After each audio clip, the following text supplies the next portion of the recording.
welcome back to my channel.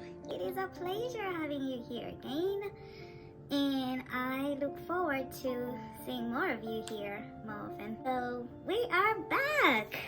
Alright, I'm back with another chat.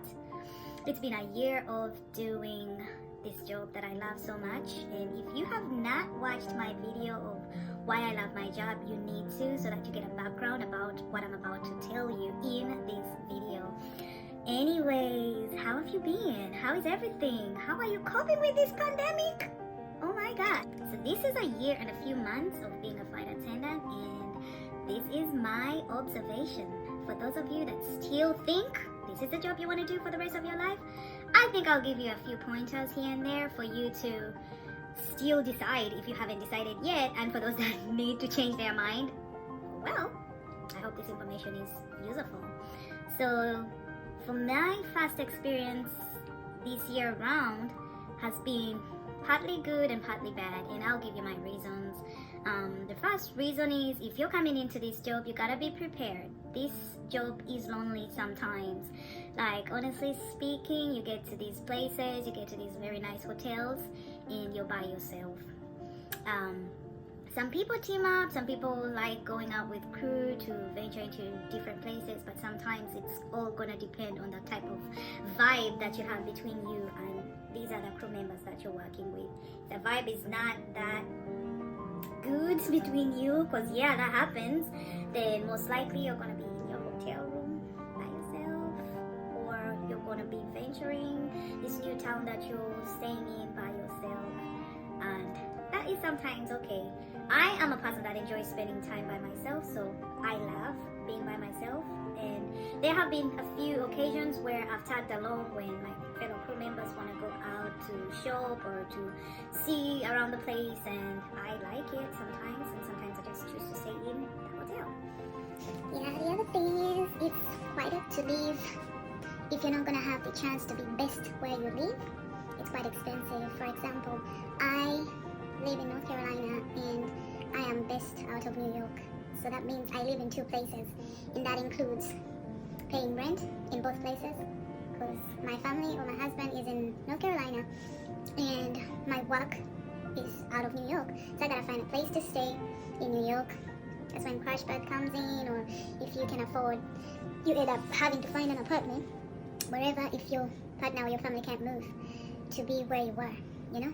And some people commute, which is another kind of tedious thing to do, whereby you have to keep going back and forth between your base and home almost on a daily. So some people do that. I chose to just get a place in New York and only go back home during my days off. So it's pretty expensive. And you'll notice that with this job, you will learn, first off, to eat cold food and you won't get bothered.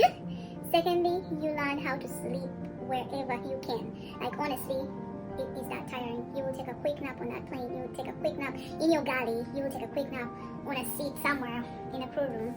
And yeah, you will learn to sleep anywhere You can, because it's that exhausting. But yeah, and sometimes you can be homeless.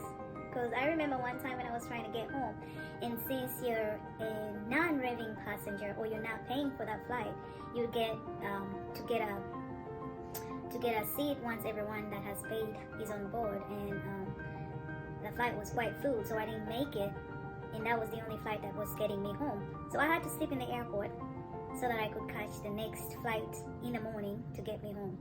So yeah, you gotta be prepared. You gotta have like fresh underwear, toothpaste, toothbrush, and all that. Sometimes we live a homeless life. Yeah, but it's cool. I like to say it's cool.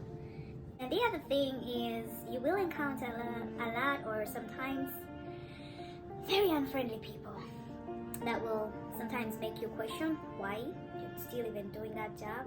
You know, like, some people can choose to be so rude. And that includes customers, and sometimes it's gonna be some of your crew members.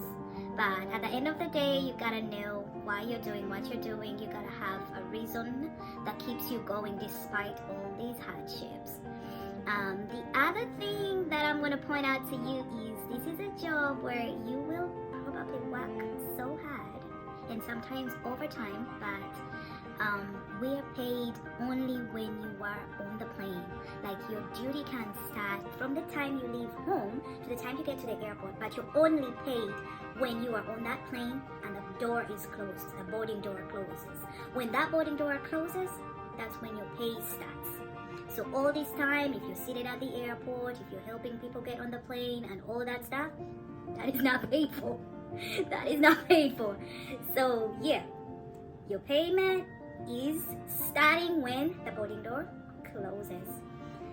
Now you can do the calculations. You can have a duty day that has 14 hours and you're only going to be paid for 7. Yep. That is how it is. And it's very tiring, honestly. Like there are days where you're gonna work probably 14 hours. You get to your hotel or you get to your home and you are exhausted. This job, downside, there are some bullies.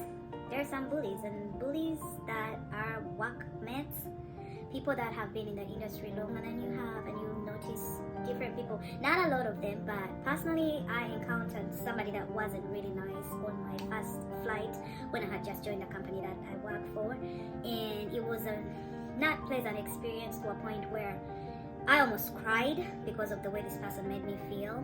And our crew is just 2 of us on that plane, and when somebody gives you an experience that, I mean, remember, this is your crew member. Like when you get on that plane, it's the 2 of you or the 4 of you, depending on the type of aircraft you're working and stuff like that. But for us that only have like just the 2 of us in that plane, you are like my partner. You're supposed to have my back, I'm supposed to have your back. And sometimes if you feel there is that tension that you will have between a person that is not so pleasant.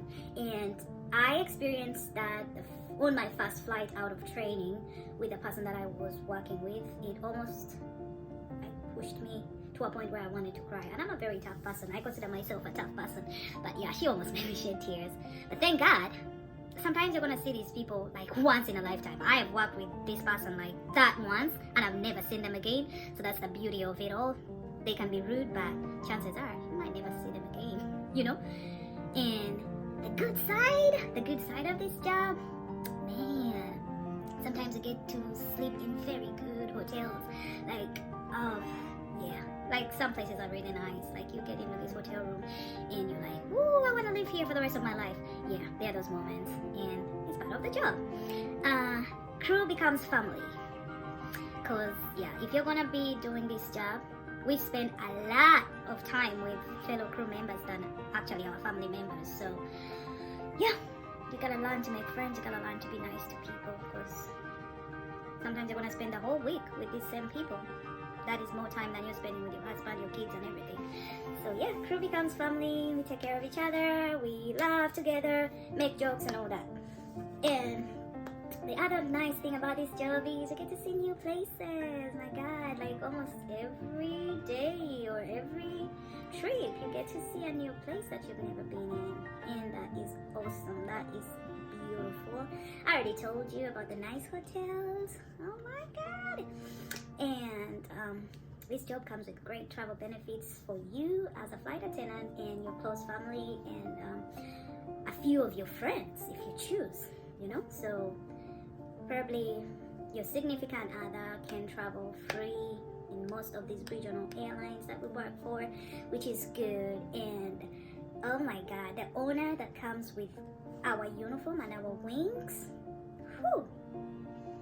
Like you go through security checks and you have priority and you don't have to take off your shoes as other people are taking off their shoes during security checks.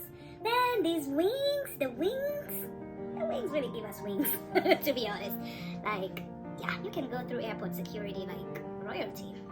I don't have to take off my shoes, I can pass with my food and stuff like that. So that is nice, you know, that is nice. I enjoy it. And I enjoy the respect that comes with my uniform. Like when you're passing, you sometimes notice people looking at you like, oh my God. And yeah, it's nice, honestly. And yeah, the pay is not yet where I want it to be, but I'm thankful. It's where it is. It's better than nothing. And yeah, there is uncertainty as all other jobs. You know, the pandemic has hit, a lot of people have lost their jobs. So if you still have your wings and you're still flying, we bless the Lord for that. And for our friends that have lost their jobs, we're still praying that things catch up and you get back to the plane as soon as possible. So that has been it for 1 year and a few months now. I'm still loving it. Would I change? No. Unless if I get fired, God forbid. But still loving my job. So I'll catch you later in my next video. Thanks for passing by. Bye bye.